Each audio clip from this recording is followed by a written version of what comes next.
Ladies and gentlemen, what I decided to do today was make a video not necessarily for the most beginner of beginners in Wuthering Waves, but actually for those who might have been playing the game for a while. Those who are maybe a month, 2, 3, 4, maybe even a year in, and they're struggling. They're wondering, what the f do they do when they've already completed everything in the game? So with that, we're going to go through 5 different activities that a more veteran player can do to still keep up with the pace of the game, and perhaps most importantly of all, not actually burn out in the process. Because one thing that can happen in a game with infinite grinding to some degree like Wuthering Waves is you can get kind of sick and tired of doing the same thing for multiple hours a day. But before we begin, let's hear from today's sponsor. Are you looking for a gacha that takes graphics, gameplay, and aesthetics to a whole different level that you can also play with one hand? If so, Girls Frontline 2 Exilium might be the perfect game for you. Set in a futuristic world, you'll engage in turn-based squad combat filled with interesting kits, rich unit progression, and some of the most detailed animations in gaming, all supported by the T-dolls that you'll recruit across your playthrough. Once you've conquered your battles, you can take some time to enjoy some R&R with those same dolls with the game's absurdly detailed dormitory system that includes a ton of fan service interactions. And the best part about all of this, GFL2's newest update, Mímisbrunnr's Loop, comes packed with tons of rewards. You'll get 40 free pulls just from logging in, and a lot of resources from events that can be traded in for 50 more pulls. On top of that, you'll even get an Elite Doll Faye completely free after completing in-game tasks. You can use all of these massive rewards to spend it on new dolls like Springfield and Peri, or even the rerun of Mechty. You'll also be able to expend some premium currency or cold hard cash on some of the new exclusive outfit and weapon skins available in the patch. Download the game using my sponsor link below, and make sure to follow GFL2's social media to stay up to date on all of the incredible updates these devs have in store. You won't be disappointed. With that, let's get back to the video. And so with that, let's go ahead and break it down, starting with method number 1. And method number 1 is going to be based off of, well, where Lupa's been pole dancing in front of, and that is the weekly Elusive Realm event. One thing that you can get from this event that I don't think a lot of people are familiar about is an unborn echo. And so, unborn echoes are one of the greatest assets in this game. And with unborn echoes, what you can do is redeem them for an echo of any tacit field in the game. And one thing that we've learned across 2 updates, these are introduced in version 2.2, is that new sets actually get retroactively added to this bad boy. And so, this is, without a doubt, one of the safest places for any player to essentially stockpile their wave plates. This is essentially a 1-to-1, because from completing the Elusive Realm event, right, or the Elusive Realm weekly mode, you get your tubes, you get your tuners, and those echoes are simply put into a box buried under the ground, and then when a new tacit field releases, you can simply redeem all of them at once, and then get a head start on one of the biggest hurdles in character building, your echoes. And this is the thing, there are even ways to optimize further than this, because one run in the Elusive Realm weekly mode, doing the whole thing, it lets you spend 240 wave plates, but it can take upwards of like 6 to 7 minutes. Perhaps even longer than that. But there are faster ways to complete the mode, and then also, looking over here, complete the 6,000 point activity at the same time. And we'll be showing you a bit of an extended run through of this. So we might speed up the footage at certain points, but I'll just be walking you through what an optimized Fantasies of Thousand Gateways run actually looks like. And so we're actually only going to be using 2 members on this team. Let's just sub out Lupa for now. I'm just going to throw in a character that has the bonus, right? I'm going to pretend that they don't exist. Because what you're going to realize is that if you have built characters, if you are able to clear the TOA, this game mode should be no issue for you at all, right? This is the first level, no difficulty at all. We quickly grab our metaphor, get it as fast as possible, and then we're gonna go fast as fuck. So once you've completed the first 2, you get a 3rd one. This one's always super fast. Like, it's like a single wave of enemies that, like, die instantly. It's crazy how easy this one is in comparison. And then after that, you'll get your rest zone. You just quickly refresh. You grab a random metaphor. Doesn't really matter because the boss isn't hard. Sometimes you can just skip the shop, and then you end up on this boss over here.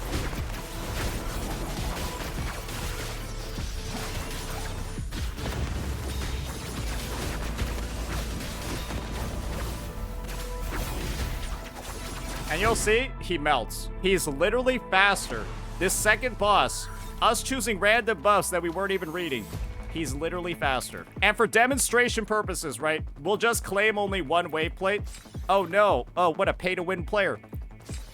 And you'll get 4 to 5 echo boxes. And you can also, obviously, right, redeem 120. After you do that, you select your metaphor, you go through this door, make sure you go through this door, and then force quit out. 750 points. We spent 120 wave plates, and that took us, functionally, maybe like 2 to 4 minutes. I wasn't keeping track. Maybe the editor can put up the total time. That was not that much time.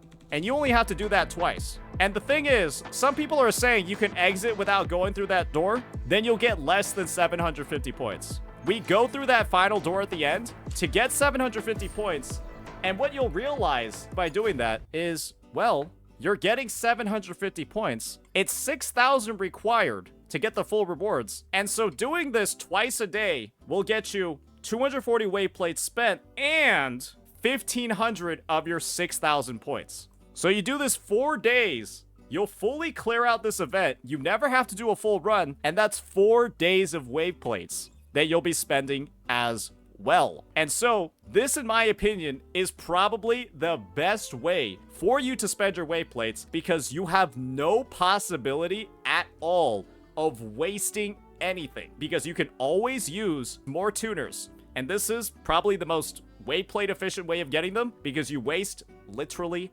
nothing at all. And the great part about it is that if you're somebody with like a massive echo inventory, like I'm actually approaching it right now because I haven't merged in like 10 business days, you'll be able to acquire these freely, even if your echo inventory is full or nearing completion, and it won't impact your current inventory at all. And so that's just another reason to go for this method. You'll be able to just stockpile all those resources in here, bury them under the ground, and then get them when you need them. And that's method 1. It's a big one. I know it included a live demo, but it's probably the #1 thing that veteran players should be doing, at least in my opinion. Now, let's move on to option number 2. Option number 2 is going to be about pre-farming, but it's instead going to be about pre-farming for materials that you shouldn't be doing infinitely, because this is going to be based off of wave plate expenditure, but it has a cap. It has a limit. And that's actually going to be pre-farming for new characters that haven't released yet that you might not know the information of. And this can be a little bit scary. This can be why I'm making like an actual detailed guide or detailed overview on it, because there's a lot of potential to waste wave plates using this method. So, one thing that's odd about some of the recent character releases is that Lupa,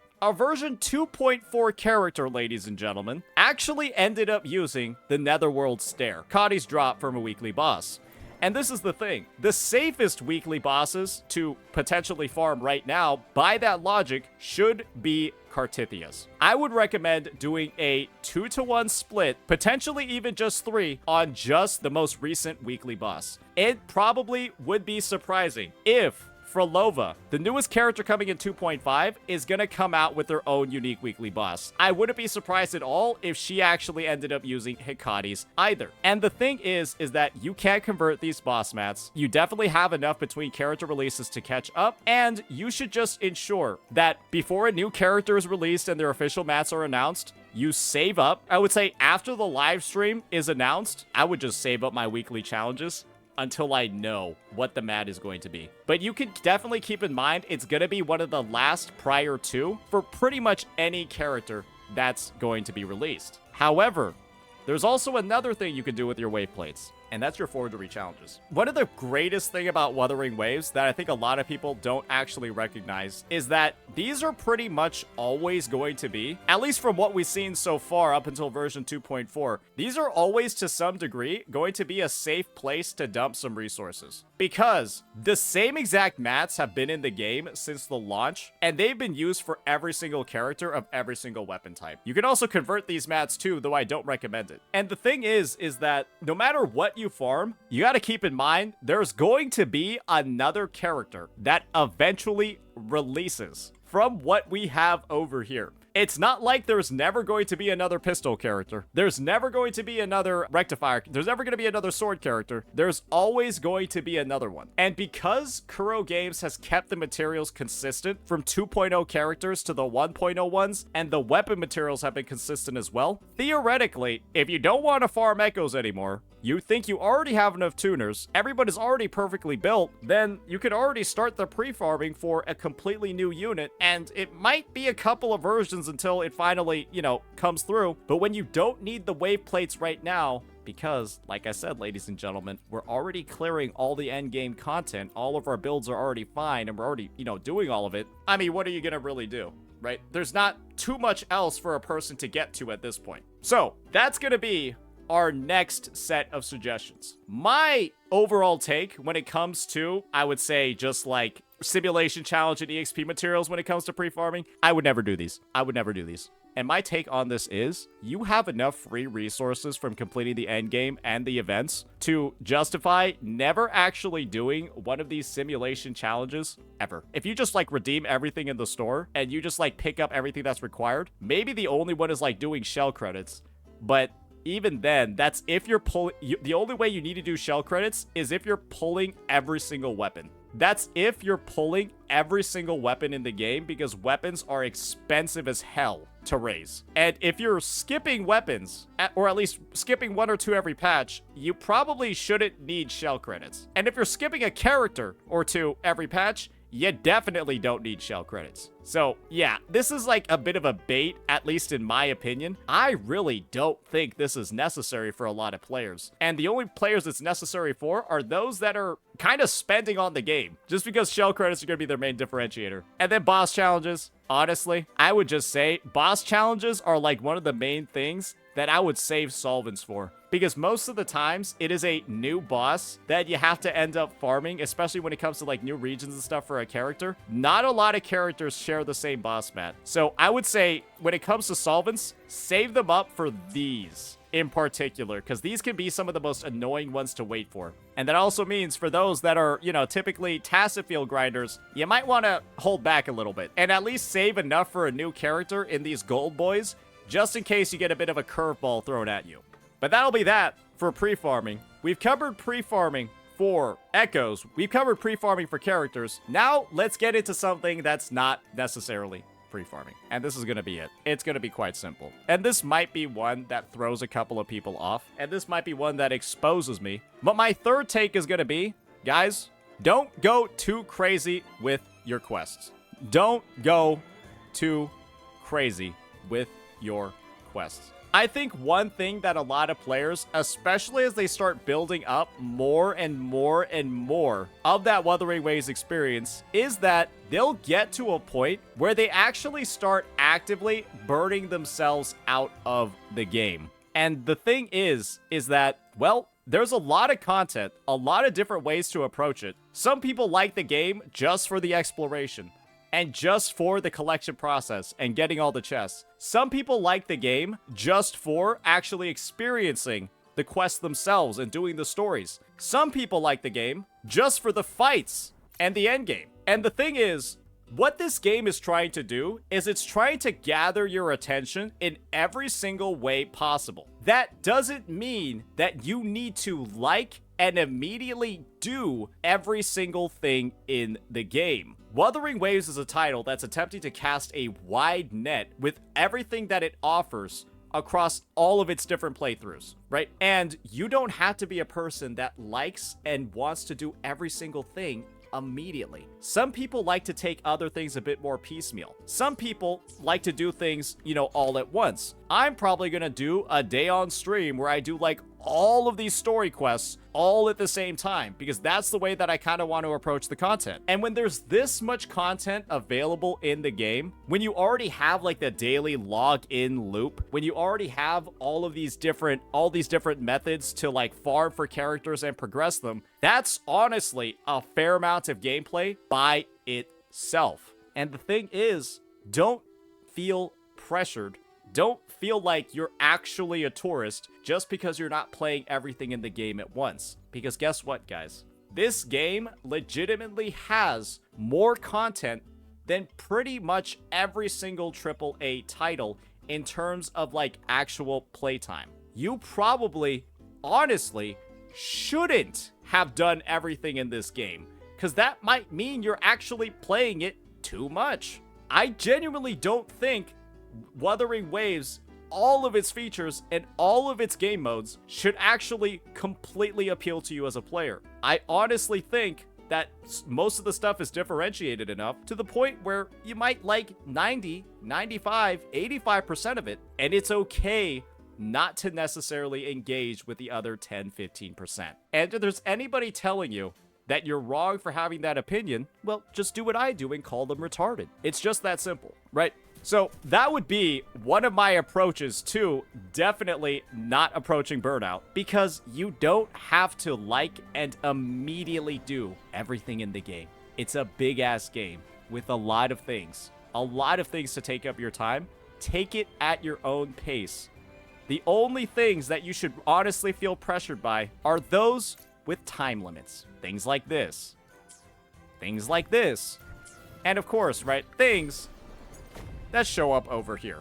And that's all stuff that's happening on top of the massive amount of baseline content in the game. It's actually a lot once you think about it. Just don't get overwhelmed. Now, since we talked about the topic of burnout, now let's get into something that's actually going to be probably a cause for burnout. And this is one that I'm getting close to not even recommending anymore for most people, because boy, oh boy, has it turned into a bit more of a pointless endeavor with pretty much every single update the devs have been making to the game. And this one, ladies and gentlemen, is actually going to be a bit more of a warning rather than a suggestion, and it's going to be echo farming. Yeah, y'all remember the days over here where we would go ahead to like the databank, we'd like look up mobs and then be like, all right, time to get me some Hurriclaws, and then go around and do this? Guys, I think if you're a veteran player that's already clearing everything in the game, this kind of isn't really something that you should be doing unless you want to actively start killing your enjoyment of the game. I think that Kuro Games has recognized that at least at this point in the Wuthering Waves life cycle, most players aren't necessarily farming this much anymore. And I think proof of that is from the abundant number of echoes that we get from all the different events, and of course, unborn echoes as well to even minimize the farming further. And the last one,